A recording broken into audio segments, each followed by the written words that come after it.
সচিবালয়ে আগুন নিয়ে উদ্বেগ, নাশকতা কিনা খতিয়ে দেখবে 7 সদস্যের তদন্ত কমিটি। লামায় ত্রিপুরা পল্লীতে আগুন, সাবেক আইজিপি বেনজিরের লোকদের দায়ী করছে ভুক্তভোগীরা। এবং ভয়াবহ বায়ু দূষণের নগরী খুলনা।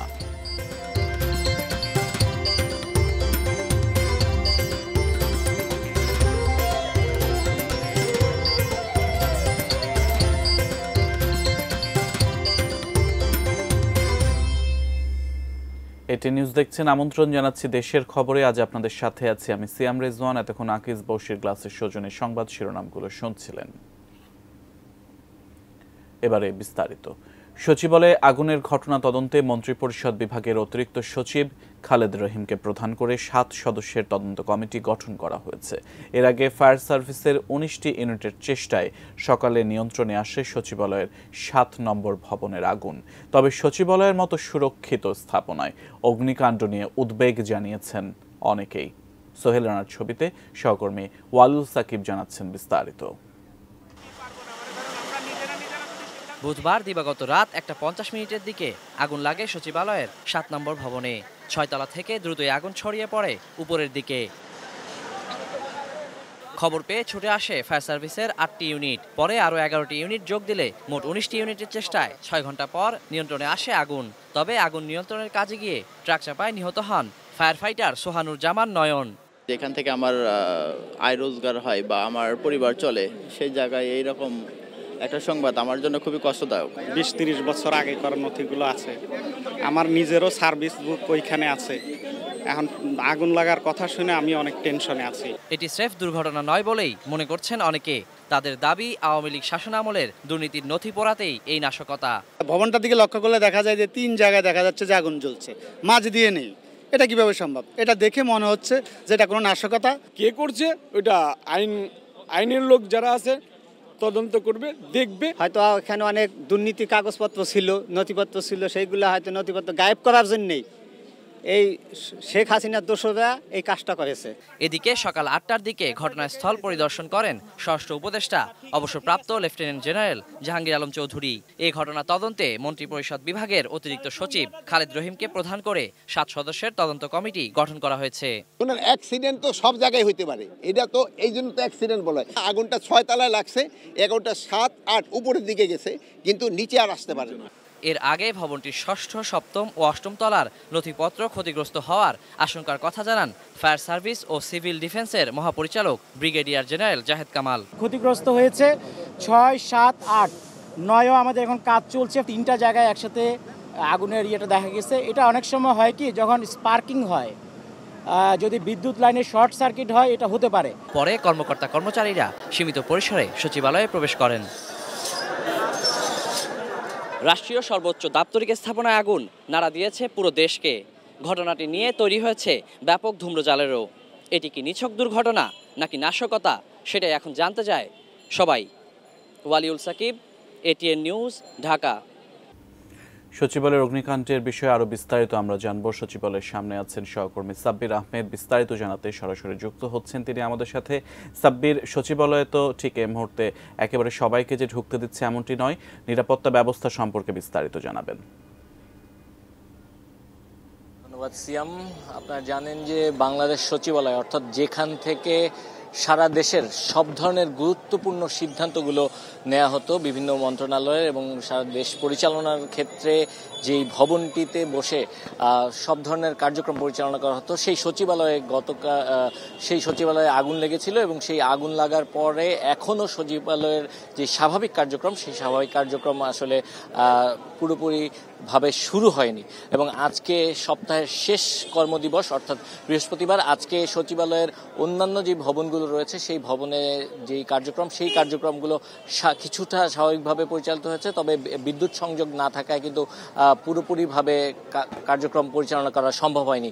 অনেকজন উপদেষ্টা সচিবালয়ে এসেছেন এবং যে দুর্ঘটনাস্থল, সেই দুর্ঘটনাস্থল পরিদর্শন করেছেন। আসিফ মাহমুদ সজীব ভুইয়া, তিনিও, তার মন্ত্রণালয়টি আপনারা জানেন যে ক্ষতিগ্রস্ত হয়েছে, তিনি ক্ষতিগ্রস্ত ভবন পরিদর্শন করেছেন এবং তারপর তিনি গণমাধ্যম কর্মীদের সঙ্গে কথা বলেনি। কথা না বলেই কিন্তু কিন্তু তিনি এখান থেকে চলে গেছেন এবং আরও বেশ কয়েকটি যেই ভবনের যেই তলাতে যেই মন্ত্রণালয়গুলো ছিল সেই মন্ত্রণালয়গুলো যে পুড়ে গেছে এবং সেই মন্ত্রণালয়ের যে গুরুত্বপূর্ণ যে নথিগুলো রয়েছে সেই নথিগুলো কিন্তু ক্ষতিগ্রস্ত হয়েছে। এখন দেখার বিষয় যে যেই নথিগুলো পুড়ে গেছে সেই নথিগুলোকে অন্য কোথাও যদি সংরক্ষণ করা হয়ে থাকে তাহলে অবশ্যই সেটি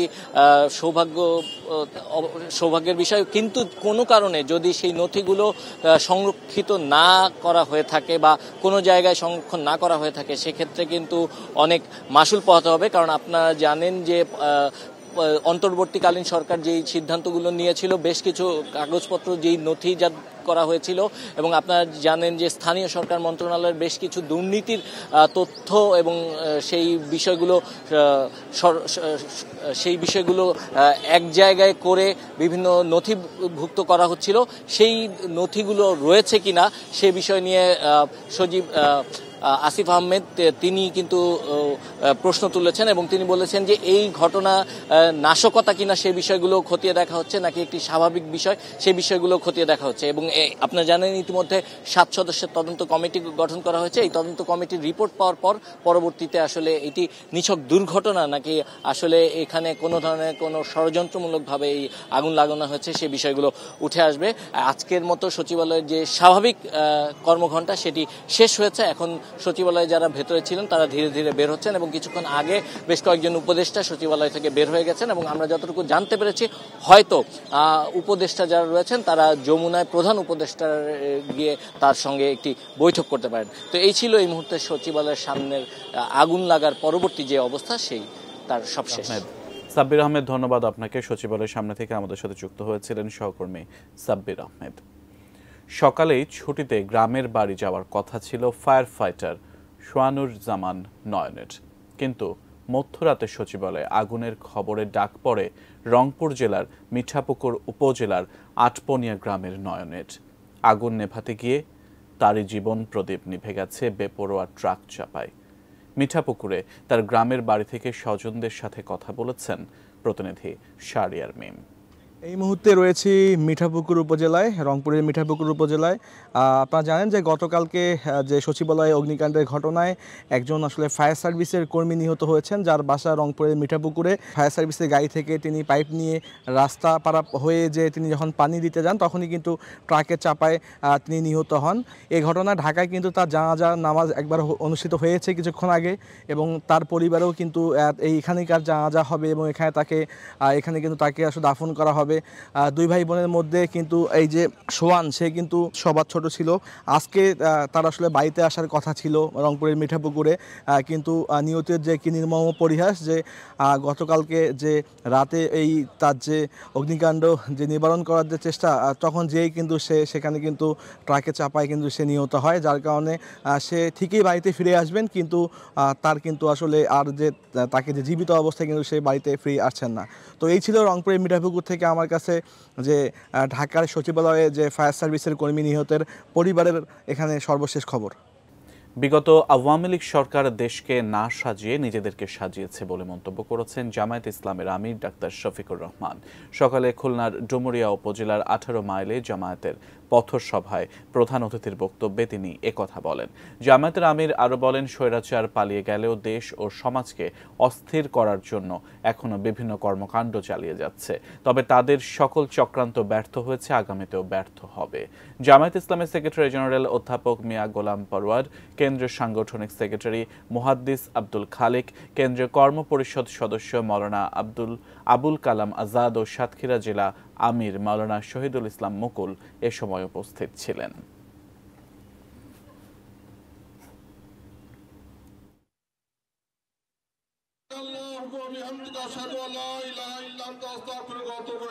দেশের সম্পদ লুণ্ঠন করে বিদেশে নিয়ে গেছে, এ পর্যন্ত যে হিসাব পাওয়া গেছে 15.5 বছরে 26 লক্ষ কোটি টাকা। বাংলাদেশের বার্ষিক বাজেটের 5 গুণ। কার টাকা এগুলো? এদেশের খেটে খাওয়া মানুষের টাকা। দেশের খবর দেখছেন, বিরতিতে যাচ্ছি, বিরতির পর আরো যা থাকছে।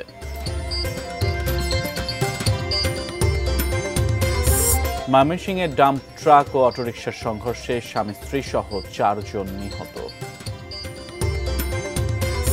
বেড়াতে গিয়ে কাপ্তাইয়ের কর্ণফুলী নদীতে ডুবে প্রাণ হারালেন 2 বন্ধু।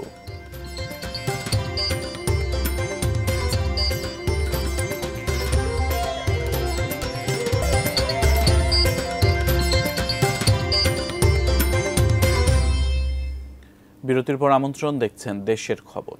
বান্দরবানের লামায় পুলিশের সাবেক আইজিপি বেনজির আহমেদের দখল করা জায়গায় পাহাড়ি সম্প্রদায়ের 17টি ঘর পুড়িয়ে দিয়েছে দুর্বৃত্তরা। এতে স্থানীয়দের মধ্যে দেখা দিয়েছে আতঙ্ক। আগুন দেওয়ার ঘটনায় সাবেক আইজিপির লোকজনদেরই দায়ী করেছেন ভুক্তভোগীরা। আজ ঘটনাস্থল পরিদর্শন করেছেন ডিসি এসপি। আমাদের বান্দরবান প্রতিনিধি মিনারুল হকের পাঠানো রিপোর্ট দেখুন।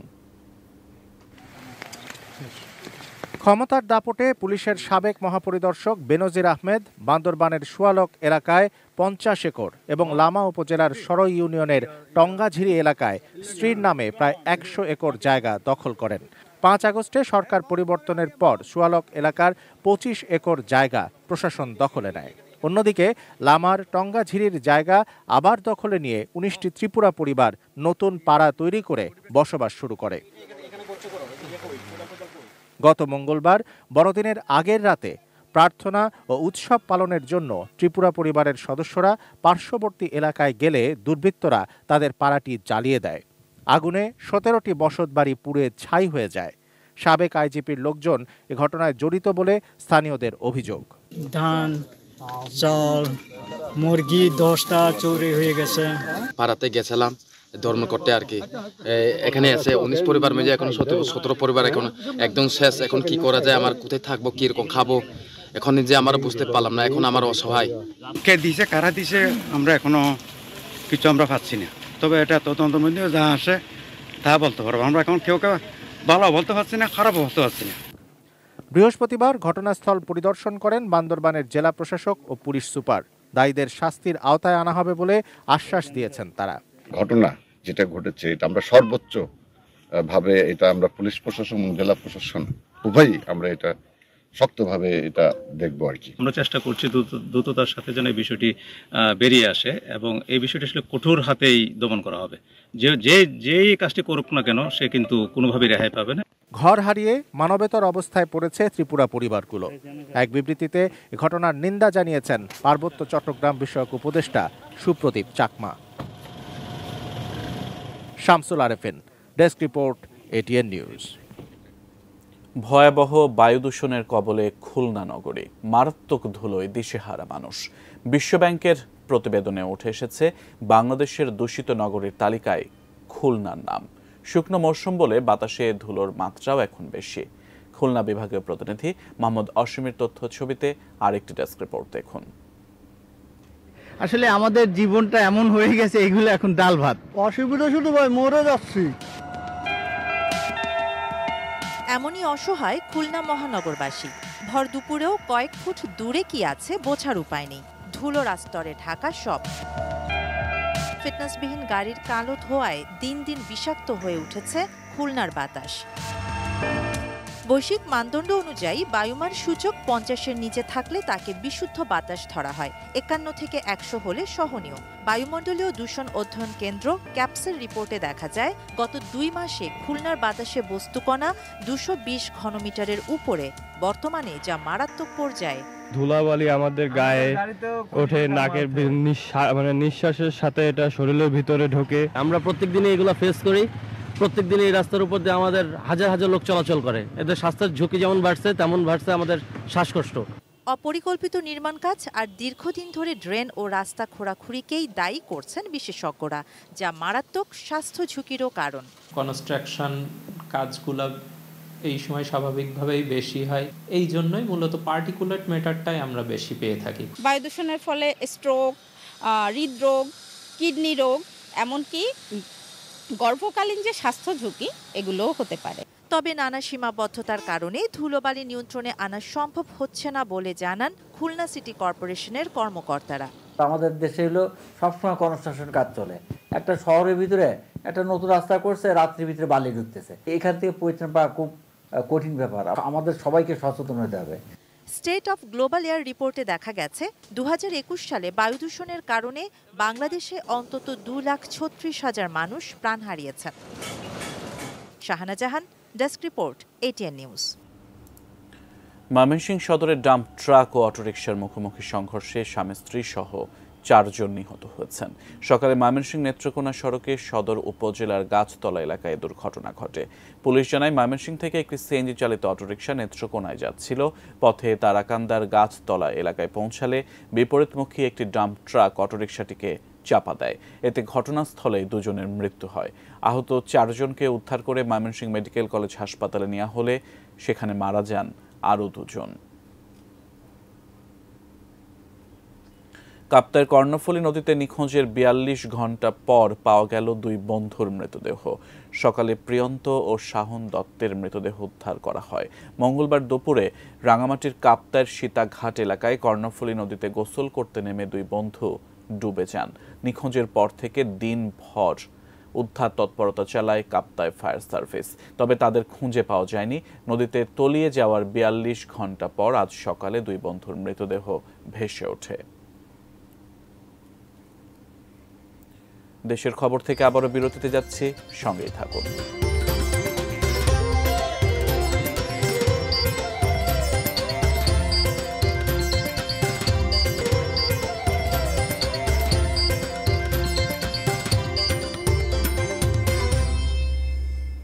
আবারও আমন্ত্রণ, দেখছেন দেশের খবর। ইতিহাস ও ঐতিহ্যের নীরব সাক্ষী খুলনার দৌলতপুরের ডেপুটি বাড়ি হিসেবে পরিচিত মির্জা মহল এর 100 পূর্ণ হলো। 100 মির্জা মহলে চলছে পুনর্মিলনী উৎসব। 3 দিন ব্যাপী এই মিলন মেলায় পরিবারের 6 প্রজন্মের সদস্যরা অংশ নিচ্ছেন। সেখানে সৃষ্টি হয়েছে স্মৃতিকাতর আনন্দঘন পরিবেশ। 1924 সালে দৌলতপুরের তখনকার বেঙ্গল সিভিল সার্ভিসের ম্যাজিস্ট্রেট মির্জা ইব্রাহিম হোসেন ভবনটি নির্মাণ করেন। তাঁর 100 পূর্তি উপলক্ষে দেশে বিদেশে থাকা মির্জা বাড়ির 3 শতাধিক সদস্য মিলিত হবেন।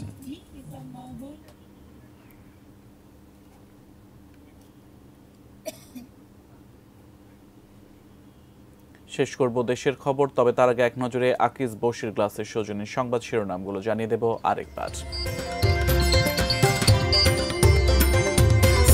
সচিবালয়ে আগুন নিয়ে উদ্বেগ, নাশকতা কিনা খতিয়ে দেখবে 7 সদস্যের তদন্ত কমিটি। লামায় ত্রিপুরা পল্লীতে আগুন, সাবেক আইজিপি বেনজিরের লোকদের দায়ী করছে ভুক্তভোগীরা। ভয়াবহ বায়ু দূষণের নগরী খুলনা।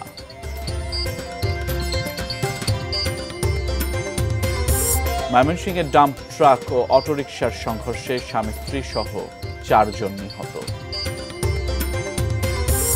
এবং বেড়াতে গিয়ে কাপ্তাইয়ের কর্ণফুলী নদীতে ডুবে প্রাণ হারালেন 2 বন্ধু।